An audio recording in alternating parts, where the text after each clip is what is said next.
December 8, 1982. A country music legend sits in his hospital bed, having just achieved the highest honor in his field. Hours after being inducted into the Country Music Hall of Fame, he grabs his chest, his third heart attack. But this was the same man who, despite his first heart attack, continued to race NASCAR at 140 miles per hour, recorded chart-topping hits, and refused to slow down. This is the story of Marty Robbins, the cowboy who lived life in the fast lane, literally. The hot Arizona sun beat down on young Martin David Robinson as he strummed his first chord in Glendale, 1925. Born into poverty during the Great Depression, no one could have predicted that this boy would revolutionize country music with stories of gunfighters and romance that still captivate audiences today. Life wasn't easy for young Marty. His father's alcoholism cast a shadow over his childhood, pushing him to find solace in the company of his grandfather, a traveling preacher who taught him the guitar. Those early lessons, mixed with long nights listening to light-crust doughboys on border radio, planted the seeds of what would become a legendary career. The Navy called in 1943, and Marty answered. Stationed in the Pacific during World War II, he entertained fellow sailors with his growing repertoire of songs. The war might have paused many dreams, but for Robbins, it crystallized his future. Between duties, he'd write songs about home, love, and the American West, themes that would later define his musical legacy. Returning to Phoenix after the war, Robbins threw himself into the local music scene. Starting with a 15-minute slot on KTYL radio, he built his following one performance at a time. Local fame came quickly, but Marty had bigger dreams. His distinctive voice, equally comfortable with whispered ballads and powerful cowboy songs, caught the attention of Columbia Records in 1951. The world got its first taste of Marty's star power with Singing the Blues in 1956. The song shot to #1 on both country and pop charts, showcasing his ability to cross musical boundaries effortlessly. But it was 1959's Gunfighter Ballads and Trail Songs that would cement his place in music history. The album's centerpiece, El Paso, wasn't just a song, it was a cinematic experience compressed into 4 minutes and 38 seconds of pure storytelling genius. El Paso broke all the rules. At a time when radio wanted short, simple songs, Robbins delivered an epic tale of love, death, and redemption in the Old West. Radio stations initially balked at its length, but audiences couldn't get enough. The song earned him his first Grammy and proved that sometimes the biggest risks bring the greatest rewards. What set Robbins apart wasn't just his voice, it was his commitment to authenticity. While other artists were content to sing about the West, Marty lived it. He spent countless hours exploring the desert landscapes around his Arizona home, seeking inspiration for his stories. These weren't just songs. They were musical paintings of the American Southwest, each one carefully crafted with details that only a true son of the desert could know. His artistic evolution during the 1950s was remarkable. Songs like The Story of My Life and A White Sport Coat and A Pink Carnation showcased his ability to connect with teenage audiences while maintaining his country credibility. This versatility made him a regular on Dick Clark's American Bandstand, a rare feat for a country artist in that era. Behind the scenes, Robbins was revolutionizing the Nashville recording process. Unlike many artists who left the technical details to producers, Marty was deeply involved in every aspect of his recordings.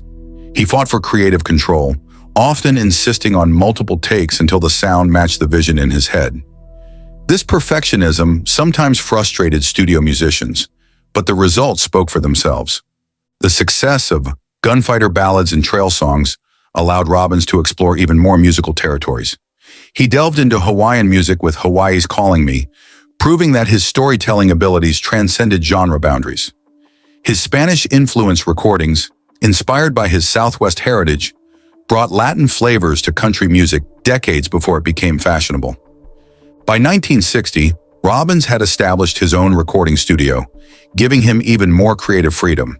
He began nurturing young talent, providing opportunities for upcoming artists and songwriters.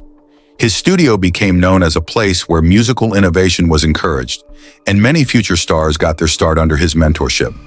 Throughout his early career, Robbins maintained a grueling schedule that would have broken lesser men.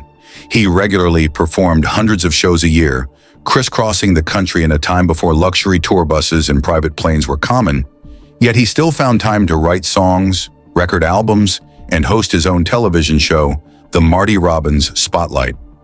His 1961 hit Don't Worry featured one of the first uses of guitar distortion on a country record, a happy accident caused by a faulty channel on the mixing board.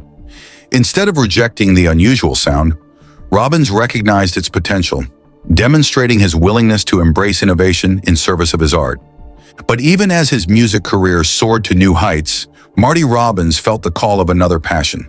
The same drive that pushed him to excel in music was about to lead him down a very different path, one that would test both his courage and his mortality on the high-speed oval tracks of NASCAR. The same passion that drove Marty to push musical boundaries would soon find him pushing the limits of something else entirely. A NASCAR stock car screaming around Daytona at breakneck speeds. The country music star was about to add professional race car driver to his already impressive resume, proving that his appetite for adrenaline extended far beyond the stage. Greater than. Racing wasn't just a hobby for Marty Robbins, it was an obsession that began in the dirt tracks of Phoenix.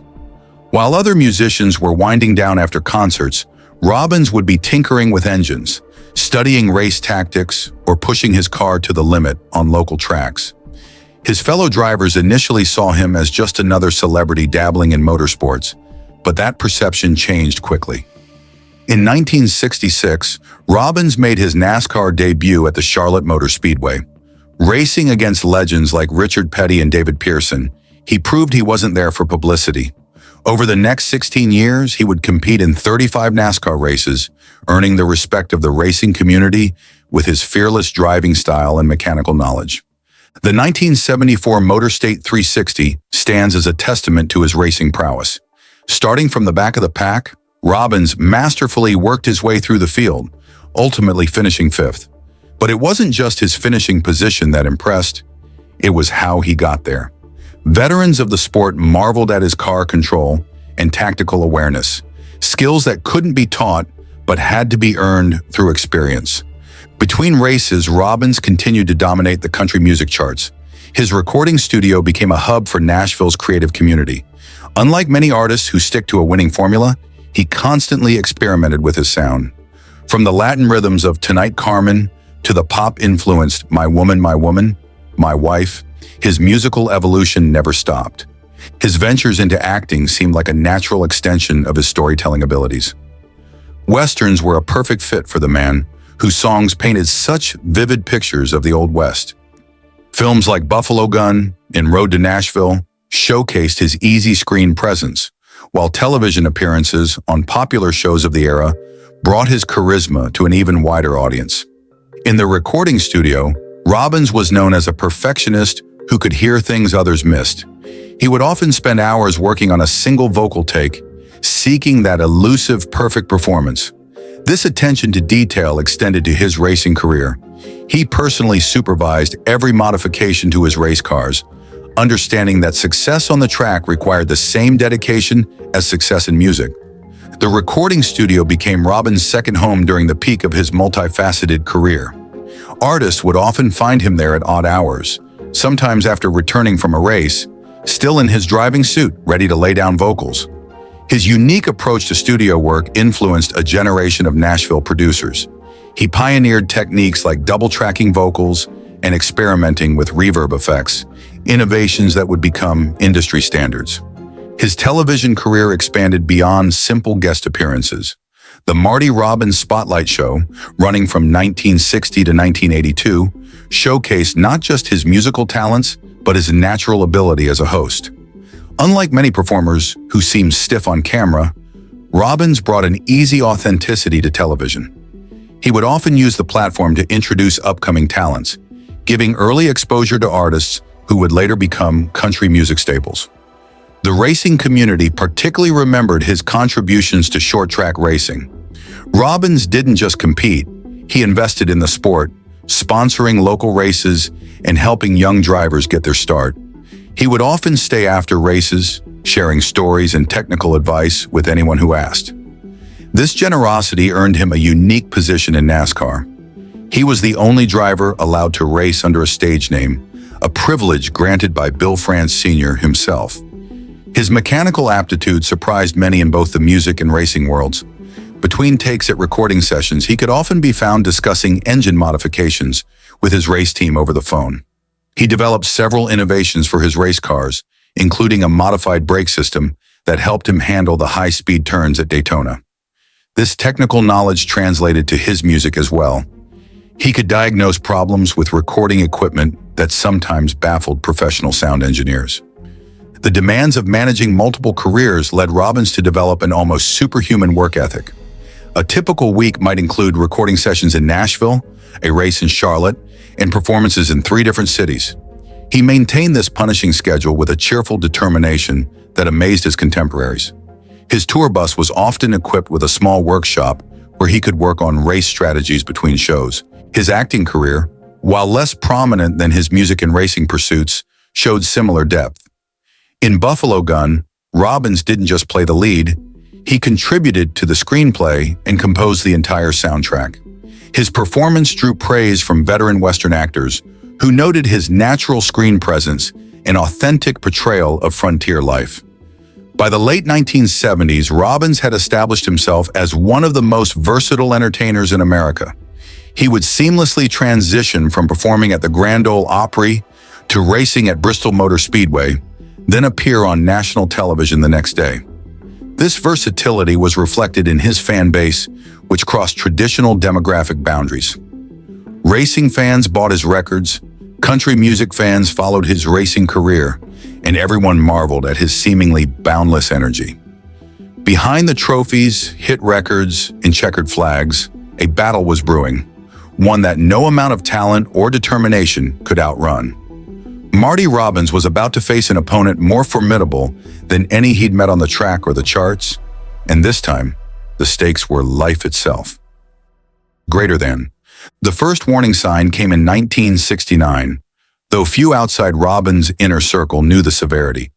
While preparing for a race at Charlotte Motor Speedway, he felt a crushing pain in his chest. The diagnosis was devastating, a massive heart attack requiring immediate triple bypass surgery. For most people, this would have meant retirement from both music and racing. But Marty Robbins wasn't most people. Against doctor's orders, he returned to racing just a few months after surgery.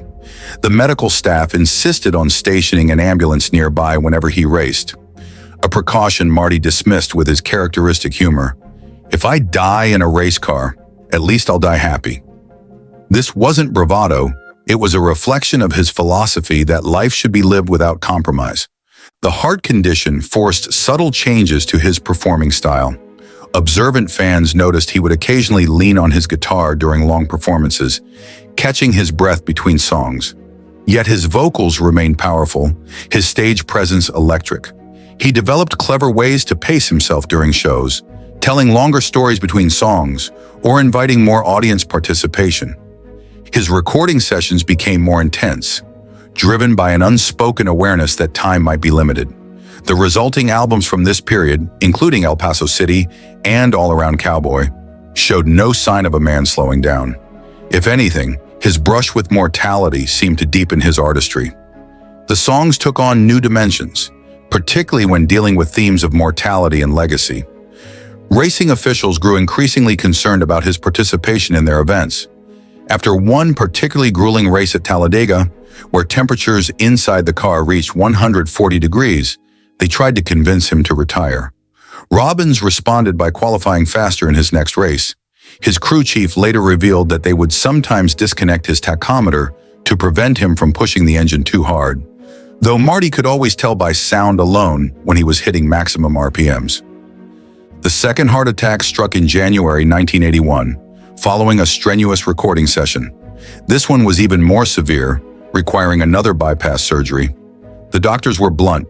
His heart was failing, and his current lifestyle was unsustainable. Yet 3 months later, he was back on stage at the Grand Ole Opry, his performance schedule barely diminished. Hospital stays became more frequent. Though Robbins worked hard to keep them private, He would schedule recordings around medical procedures, sometimes laying down vocal tracks with heart monitors still attached. His determination amazed and worried his friends in equal measure. Fellow performer Ernest Tubb once remarked, "Marty's running on pure willpower now." The toll of maintaining multiple careers began to show. His race team noticed he tired more easily during long events. Studio sessions that once took hours now stretched into days. Yet his perfectionism never wavered.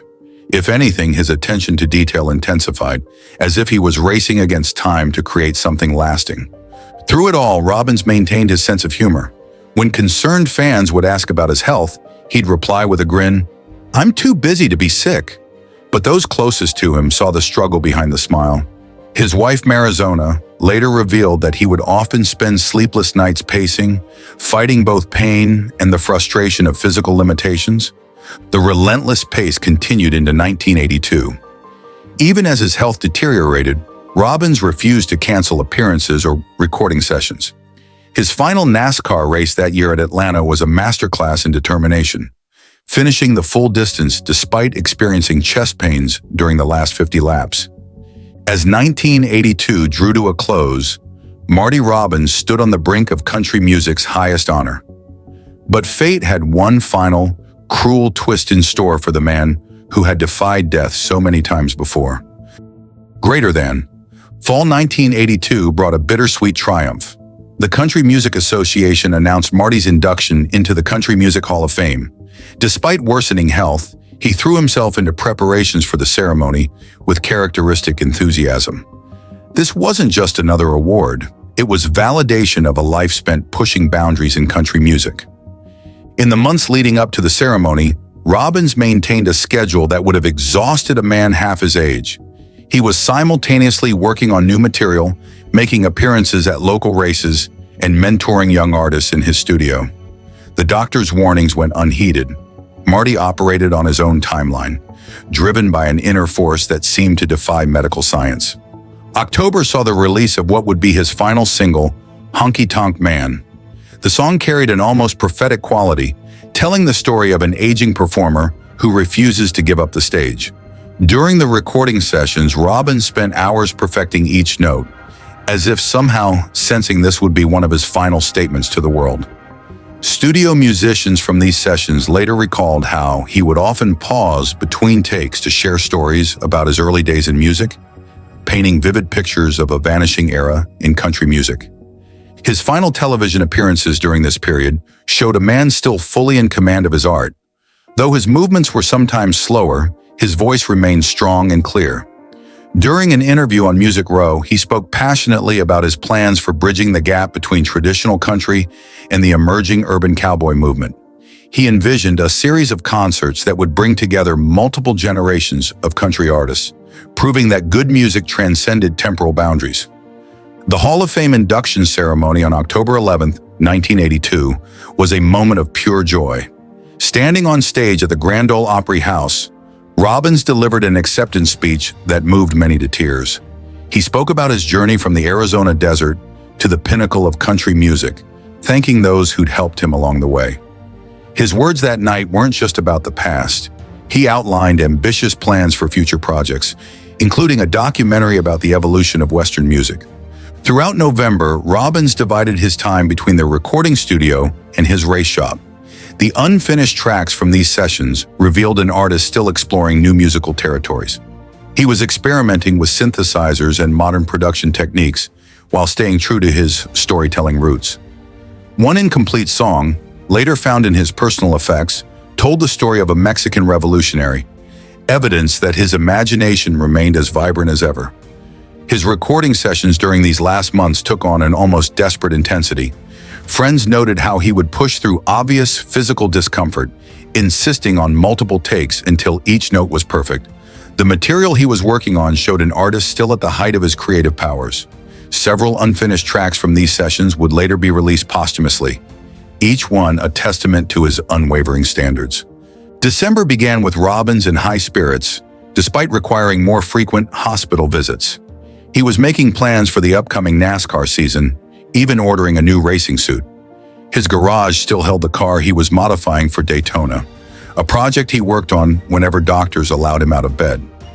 The walls of his hospital room were covered with racing schedules and song lyrics, evidence of a man who refused to believe his story was ending. His final days were spent surrounded by music. Even in the hospital, he kept a guitar by his bed, often working on new songs between medical treatments. Nurses would find him in the early morning hours, scribbling lyrics on hospital notepads or quietly humming melodies into a small tape recorder. He was still scheduling studio time, planning race strategies, and discussing future projects with visitors. On December 8th, just hours after reviewing plans for his next album, Robbins suffered his final heart attack. The medical team at St. Thomas Hospital in Nashville fought for hours to save him. But this time, even Marty's legendary determination wasn't enough. He passed away at 8 p.m., leaving behind an unfinished legacy of songs, stories, and dreams. The news hit both the music and racing communities like a physical blow. NASCAR champion Richard Petty spoke for many when he said, "We lost more than a great driver. We lost a man who showed us all how to live life full throttle." The Grand Ole Opry dedicated its entire next broadcast to Robbins, with performers sharing stories of how he had influenced and inspired them. In the years that followed, a curious thing happened.